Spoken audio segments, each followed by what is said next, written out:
Hello viewers, I hope you all are doing great. আজকের ক্লাসে class 12তে দো বা although, even though, even if, even so এই চারটির ব্যবহার আজকের ক্লাসে আমি আলোচনা করব। তো চলুন ক্লাসটা শুরু করি। শুরু করার আগে আপনারা যারা এই চ্যানেলে নতুন আছেন তারা চ্যানেলটি অবশ্যই সাবস্ক্রাইব করে নেবেন এবং পাশে থাকা বেল আইকনটি প্রেস করবেন এরকম আরও স্ট্রাকচার পেতে। তো চলুন ক্লাসটা শুরু করি।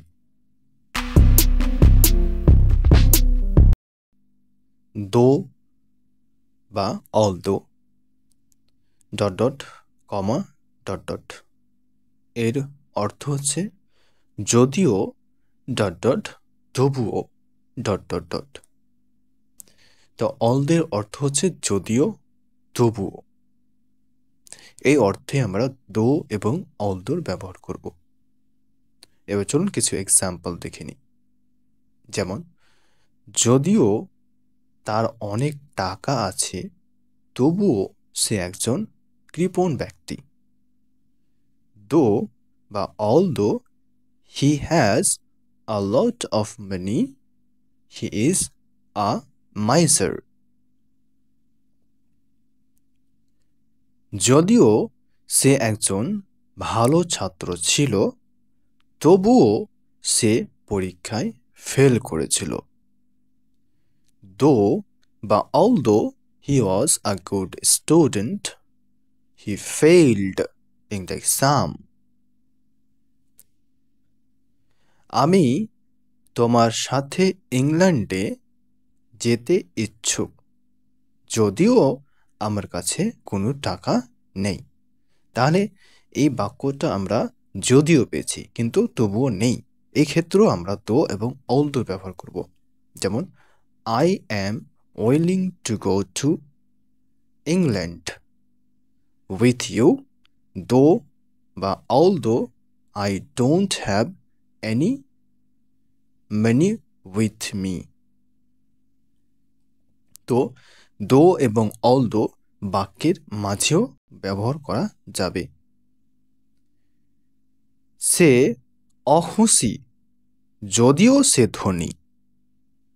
He is unhappy though বা although he is rich.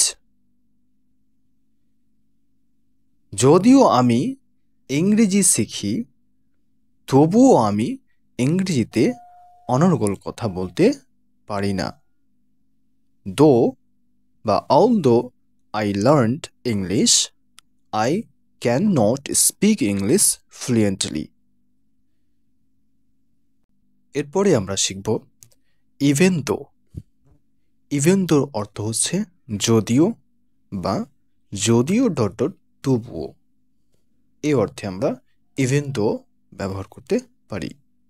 যেমন যদিও আমি তোমাকে বলেছিলাম তুমি আসোনি। Even though I told you, you did not come. যদিও সে আমার কাছে অপরিচিত ছিল তবুও সে আমাকে সাহায্য করেছিল। Even though he was unknown to me, he helped me a lot. Even if এর অর্থ হচ্ছে যদি ডট ডট ও। Even if যদি ডট ডট ও এই অর্থে আমরা even if এ ব্যবহার করব। যেমন যদি তুমি আমাকে সাহায্য না করো আমি তোমাকে সাহায্য করব। Even if you don't help me, I will help you. যদি তুমি আমাকে ভালো না বাসো আমি তোমাকে সারা জীবন ভালোবাসবো। Even if you don't love me, I will love you forever. এরপরে আমরা শিখব ইভেন সো। ইভেন সো এর অর্থ হচ্ছে তবুও। তবু এর অর্থে আমরা ইভেন সো ব্যবহার করব। যেমন বিরাট কোহলি আহত হয়েছিল, তবুও সে 100 রান করেছিল। Virat Kohli injured, even so he scored a century. সে ভালো ছাত্র, তবুও সে পরীক্ষায় পাশ করতে পারেনি। He is a good student, even so he cannot pass in the exam. তো ভিউয়ার্স, এই ছিল আজকের আমাদের আলোচনা।